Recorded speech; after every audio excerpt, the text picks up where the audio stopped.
প্রাচীন মিশরীয় সভ্যতা। আজকের এই ভিডিওতে প্রাচীন মিশরীয় সভ্যতা সম্পর্কে আলোচনা করা হবে।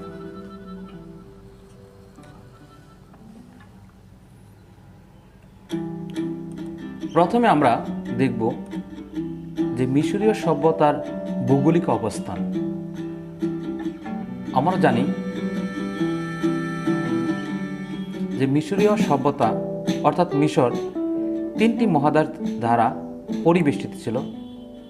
নাম্বার 1 এশিয়া, আফ্রিকা এবং ইউরোপ। আর তার পরবর্তী যে অংশটি ছিল তা ছিল ভূমধ্য সাগরের অংশ। এই যে ভূমধ্য সাগর এখানে রয়েছে।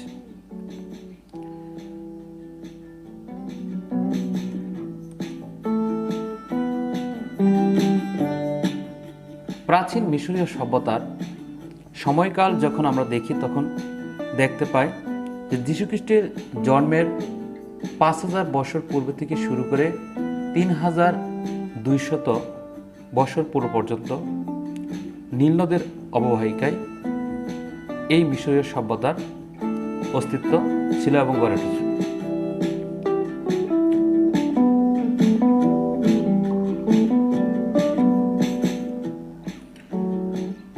মিশরকে পরিচালনা করার জন্য রাষ্ট্রীয় ব্যবস্থায় ছিল রাজ পরিবার, পুরোহিত, তারপর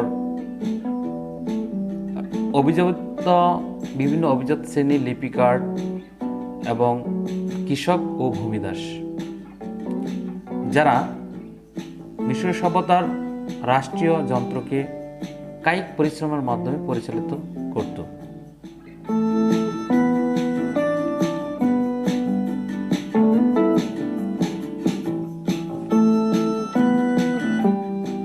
মিশরকে নীল নদীর অবদান বলা হয়। কেন জানেন? অর্থাৎ নীল নদ মিশরকে সমৃদ্ধ করেছে এবং মিশরকে প্রাণ দিয়েছে। তাই মিশরের এই নীল নদের চারপাশে বসতি স্থাপন হয়েছিল এবং মানব বসতির এক বিপ্লব সাধন করা হয়েছিল এই মিশরের নীল নদে। আর নীল নদের এই নীল পানি বিশ্বের প্রত্যেকটি মানুষকে আকৃষ্ট করে। আর নীল নদের উৎপত্তি হয়েছিল আফ্রিকার ভিক্টোরিয়া লেক থেকে, যার প্রবাহ এখনো প্রবাহিত হচ্ছে এবং মানুষকে এই পানি স্পর্শ করার জন্য সবসময় আকৃষ্ট করে থাকে।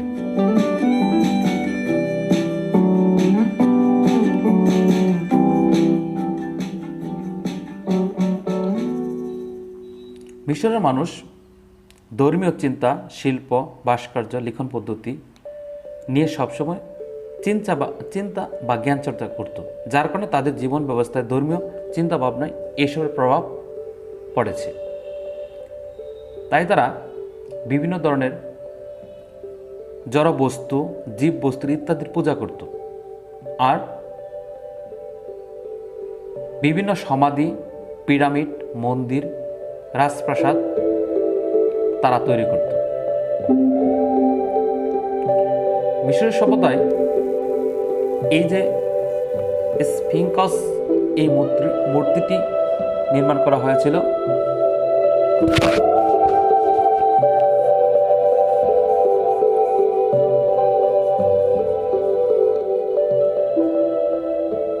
যেহেতু তারা মূর্তি পূজা করত। মিশর সভ্যতায় নিজেদের মনোভাব, মনের ভাব অন্যের নিকট লিখে প্রকাশ করার জন্য তারা এক ধরনের লেখা লিখত, যাকে চিত্রলিপি বলা হতো বা হাইরোগ্লিফিক বলা হতো। আর যেখানে বর্ণ সংখ্যা ছিল 24টি ব্যঞ্জনবর্ণ।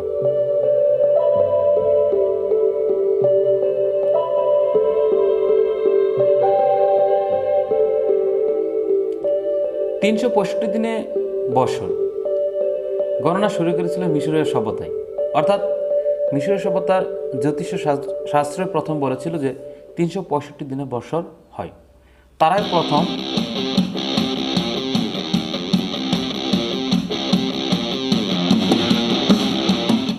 তারাই প্রথম সৌরপঞ্জিকা তৈরি করেছিল এবং মিশরীয় সভ্যতার অবদানের ফলে আমরা সৌরপঞ্জিকা পেয়েছি।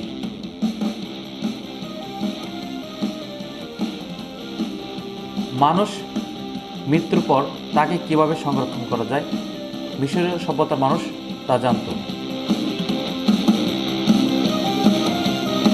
তাই তারা মৃত মানুষকে সংরক্ষণ করার জন্য তারা মমি তৈরি করতে শিখেছিল এবং মানুষকে সংরক্ষণ করার জন্য ব্যবস্থা করেছিল।